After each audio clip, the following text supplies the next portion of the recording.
Shooting नहीं खे चलत कार्यक्रम हो जब डांस होइनु रिकॉर्डिंग डांस तो जितना तरह धुआं छोड़े को ही छोड़ दी हो अभी छोड़ा तरह हर मुंह में ढूक जाता है ना अभी इसको रोक दिखाओ चली हमनी के पहले की माता बहन बेटी जब माई के दरबार में जाते थे तो बड़ा सुंदर सुंदर भजन गावत रही सिचुएशन के हिसाब से समय के हिसाब से सब कुछ बदलता जाइबे करेला। पहले के पुरानियों लोग धोती कुर्ता पहना तलाश करता वो लोग नेकरे पहन के घूमता। तो ये जिंदगी है, बदलाव होती है और बदलाव जरूरी है, बट कपड़े में नहीं। मुझे लगता है इंसान को नेचर में बदलाव होनी चाहिए अच्छाइयों के लिए। पहले के माता बहन बेटी जाते लिए तो बड़ा सुंदर भजन गावत रही। अरे केने में आके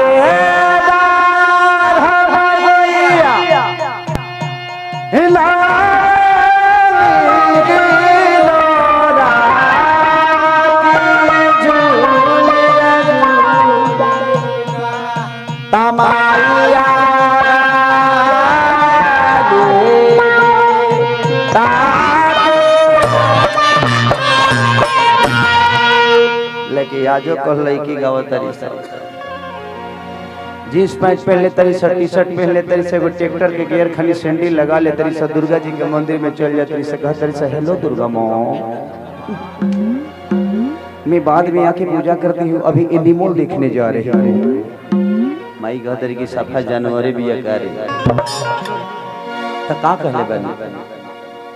जब भी तिलक बरात चाहे कोनो शुभ कार्य होला तो बड़ा सुंदर सुंदर भजन आजो हमनी के माता बहन बेटी जे पुरनिया बगावेला कि गाय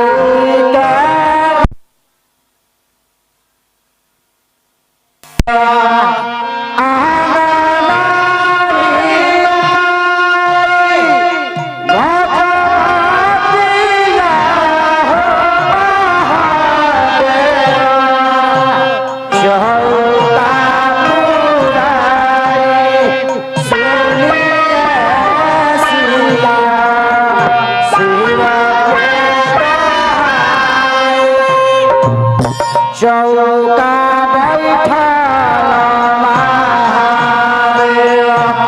गईले गाना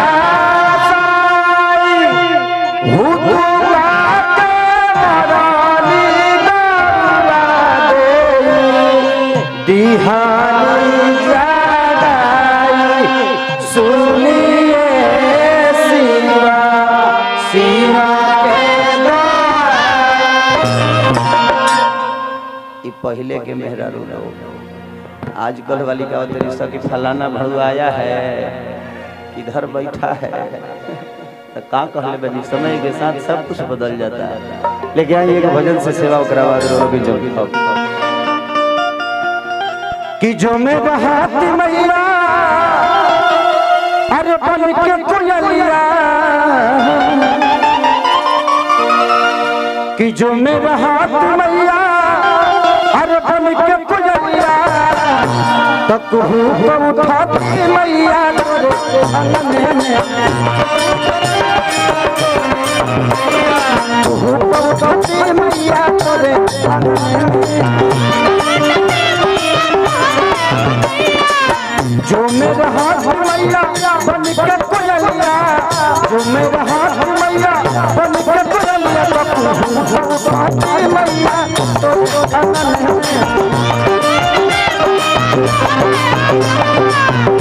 उठाती मैया तोरे अंगने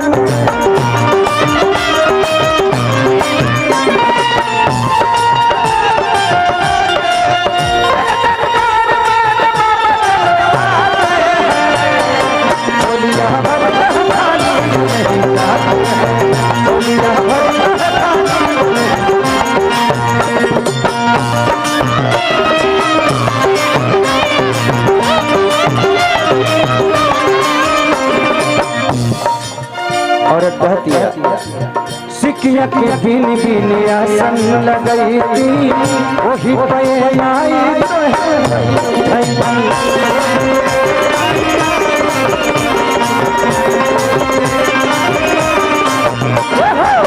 सिकिया के बिन बिन ओही पे माई तोहे बैठैली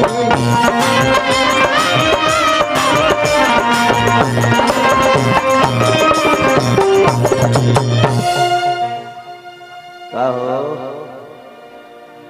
बाबू ढेर ऊपर मत जे है ना तो ऊपर ऊपर निकल जाइबे अन्हार हवा देखिए ओने से लाइट जला के हमरे के इशारा करता अरे भगवान तो इंसाने बनैले बानर बन गइल आ उतरना जा आना तो ज्यादा जल्दी होके तो तू निकल जा अंतरिक्ष में चला बाद में हमरो खातिर 2 कट्ठा जमीन ले ली हो जी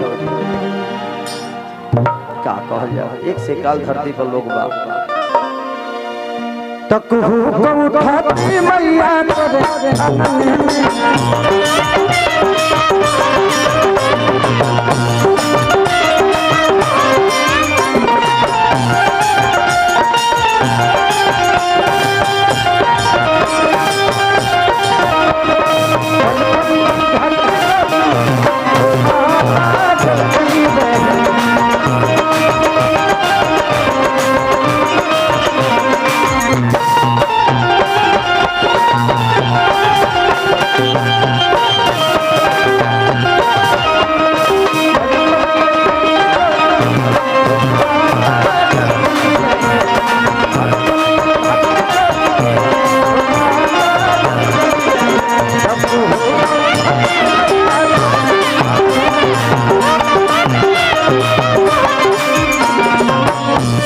के बिन बिन आसन लगैली ओही पे माई तोहे बैठैली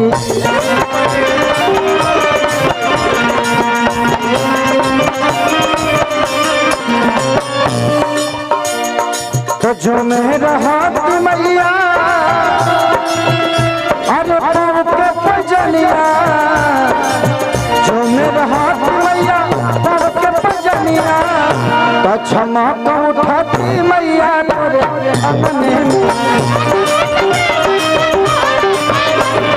क्षमा को उठाती मैया तोरे अंगने में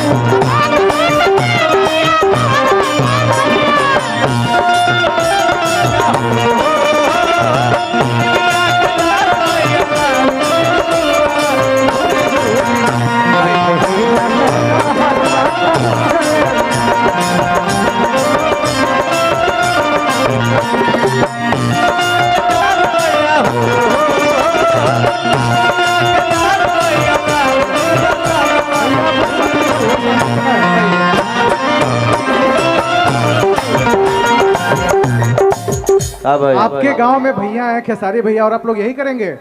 अब से तो चिल्ला रहे थे आप लोग कि सैया अरब के लेना सुनल जाए। भैया जानते हैं यहाँ का रिलेशन आपके गाने से है, अरब के लेना। अच्छा अरब के लेना गांव के लगभग 80% घर के लोग अरब रहेला। बहुत दर्द वाला गांव भाई।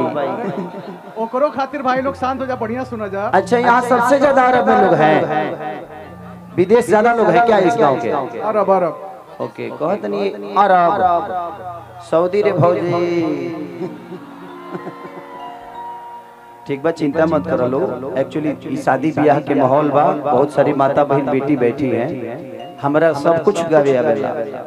तोहरो लोग खाती हो जाई, इहो लोग खाती हो जाई, सब लोग खुश हो जाई। ठीक बा तो लोग खोदा खोदी मत करो ने हो जाए। आ कुर्सी यूट्यूब के माध्यम से बोलना चाहता हूं कि अगर मेरा जहां भी कार्यक्रम हो प्लीज आप लोग कुर्सी ना लगाएं, क्योंकि अगर आप कुर्सी लगा देंगे तो सुबह तक वो कुर्सी कहाँ रहेगी खुद को ही पता नहीं। इसलिए कुर्सी वाले हमारे जनता है ये नहीं है। हमारी जनता तो पागल टाइप की जनता है जो दिल से प्यार करती है खेसरिया से। अरे एक नंबर एक नंबर।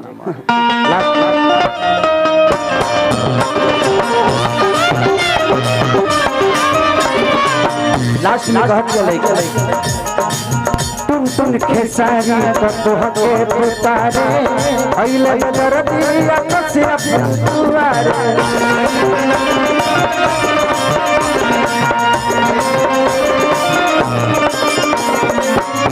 तुम खेसारी तोहके पुतारे आइले बाड़े कौन बाबा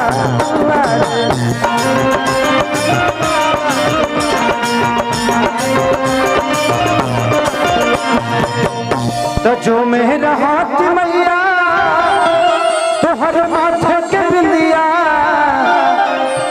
कि जो मेरा हाथ मैया तोहर माथे के बिंदिया तो दमक उठाती मैया तोरे